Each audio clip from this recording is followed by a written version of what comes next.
निमित्त वर्ग जाते कामना वासना सानन्दमानन्दवने वसन्तम् आनन्दकन्दं हतपापवृन्दं वाराणसीनाथनाथं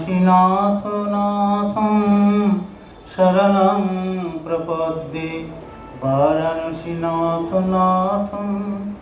शरणं प्रपद्ये। আজকের সবার শুরু থেকে শেষ পর্যন্ত মা লক্ষ্মীর পাশে কে বসে আছে? পেঁচা, ঠিক কিনা?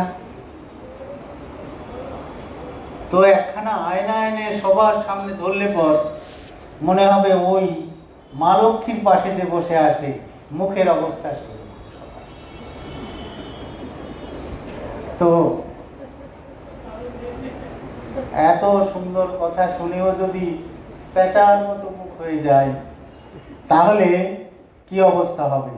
আবার সেই যখন শরীর ত্যাগের কথা, তখন তো বিশ্ব ব্রহ্মাণ্ডই আর মাথার মধ্যে থাকবে না, কেননা শরীর ছেড়ে যেতে হবে।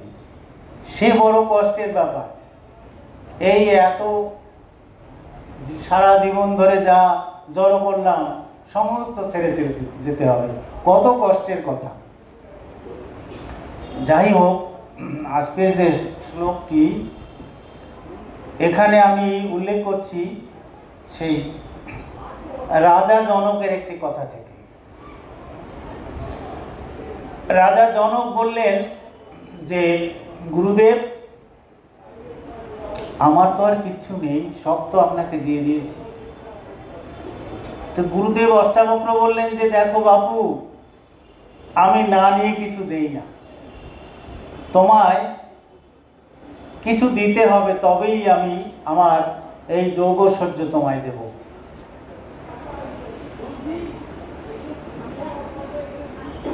তো জনক বললেন যে আমার তো দেবার আর কিচ্ছু নেই গুরুদেব, আমি কি দেব আপনাকে?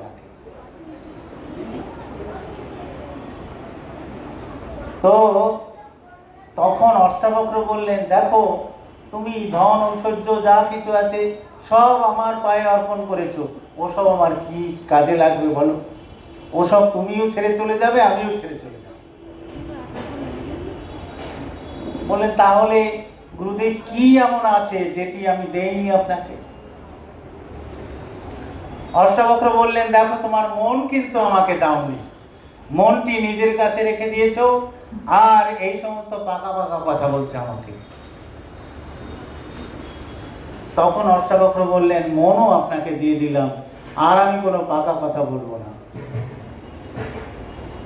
তো এইটি হলো এর তাৎপর্য, অর্থাৎ সমস্ত কিছু সেই গোবিন্দের পায়ে অর্পণ করতে পারলে তবেই অন্তকালে তার দর্শন করে যাওয়া যায়। কিন্তু যদি একটু কিছু রেখে দেওয়া যায় নিজের কাছে, সেটি কিন্তু পিছন দিকে টানবে, সামনে এগোতে দেবে না। সেই একটু কথাটাকে আবার রামকৃষ্ণদেব সুন্দর করে বলেছেন সুচে যখন সুতো পরানো হয়, একটু ফেঁসো থাকলে সুতো কিছুতেই ঢুকবে না। তো ওই ফেঁসোটি হলো বাসনা। এই বাসনা যতক্ষণ থাকবে ততক্ষণ মুক্তি নেই কিছুতেই। এই বাসনাই পেছনে টানবে, বাসনাই বদ্ধ দশা নিয়ে আসবে, বাসনাই বারবার জন্ম, বারবার মৃত্যু, এসব হবে। তাই গোবিন্দ বারবার বলছেন, আমার শরণাগত হও।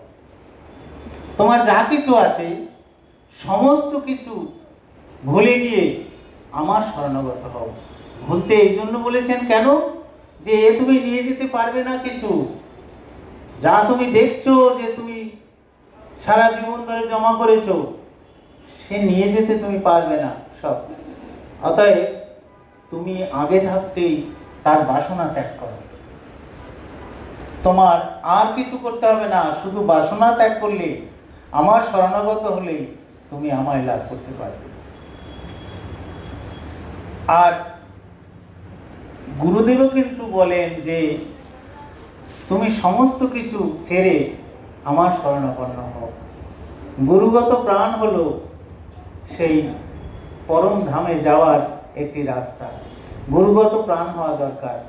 গুরুদেবের কথা শুনতে শুনতে, গুরুদেবের চিন্তা করতে করতে যদি চোখে জল এসে যায়, তাহলে বুঝতে হবে যে গুরু ভক্তি হয়েছে।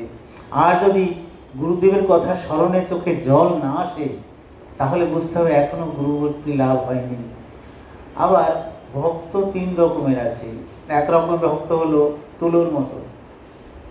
তুলো ভেজালে পর খানিকটা জল ধরে রাখে, আবার রোদে শুকো দিলে শুকিয়ে যায়, আর কিছু থাকে না। আর এক ভক্ত হলো পাথরের মতো।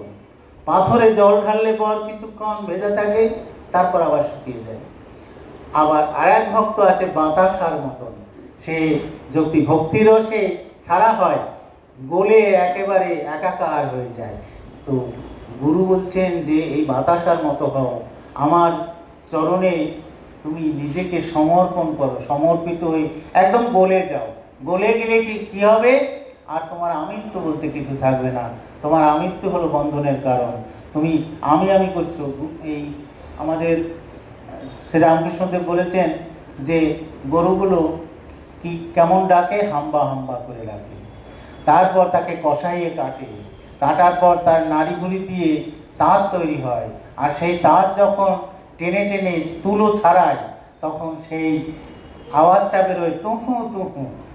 অর্থাৎ তুমি এই জীবনে যদি তুহু আনতে পারো, আমার না করে, হাম্বা হাম্বা না করে যদি তুহু তুহু করতে পারো, সব তোমার, সব তোমার, সব তোমায় দিয়ে দিলাম, তোমার চরণে সব সমর্পণ করে দিলাম, ব্যাস এতেই তোমার পরম পথ লাভ হবে। সেই অন্তকালে অর্থাৎ যাবার সময় তখন সেই ঈশ্বর চিন্তাই হবে, গুরুদেবের চিন্তা হবে, ভগবানের চিন্তা হবে।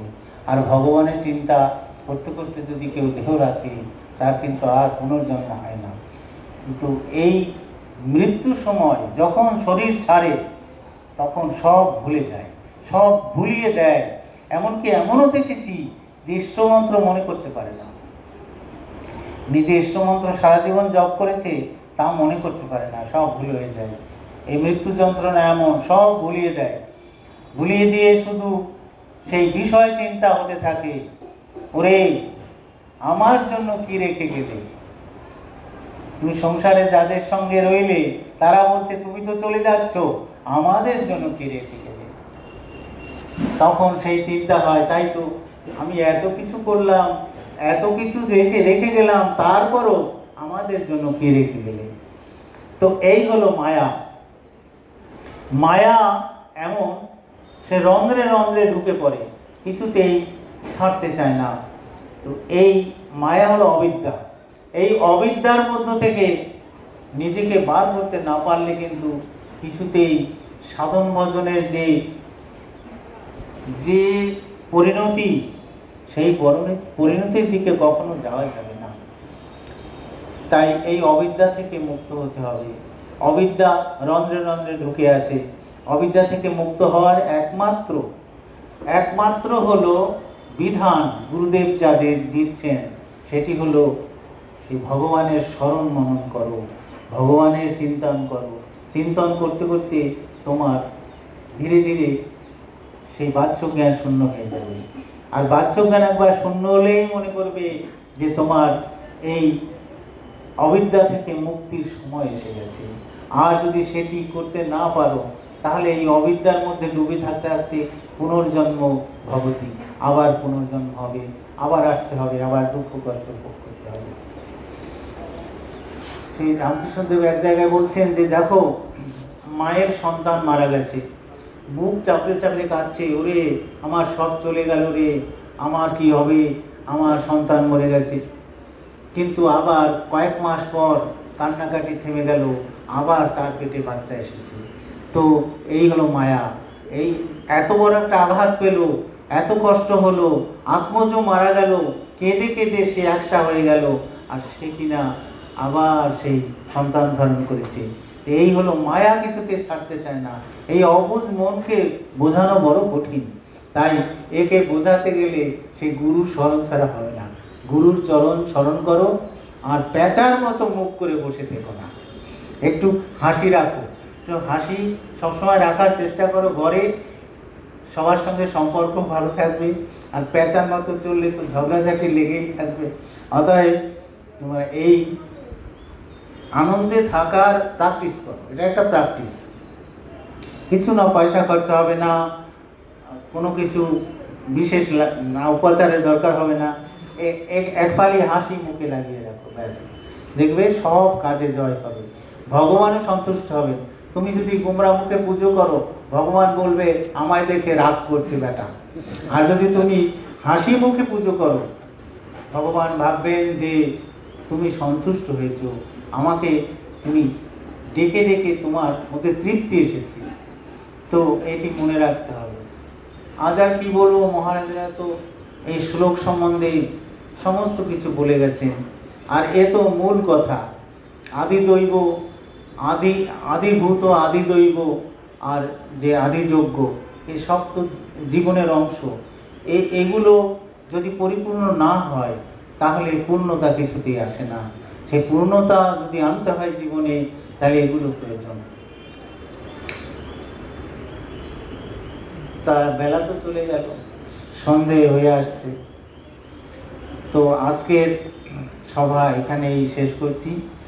সর্বে ভবন্তু সুখিনা, সর্বে সন্তু ময়া নিরাময়া, সর্বে ভবন্তি পশ্যন্তু মা কৌশি দুঃখম অপ্নুয়াৎ। ওম পূর্ণমদ পূর্ণমিদং পূর্ণাৎ পূর্ণমুদচ্যতে পূর্ণস্য পূর্ণমাদায় পূর্ণমেবাবশিষ্যতে। ওম শান্তি শান্তি শান্তি। হরি ওম তৎসৎ। আজকে ইচ্ছে ছিল একটু গান করার, কিন্তু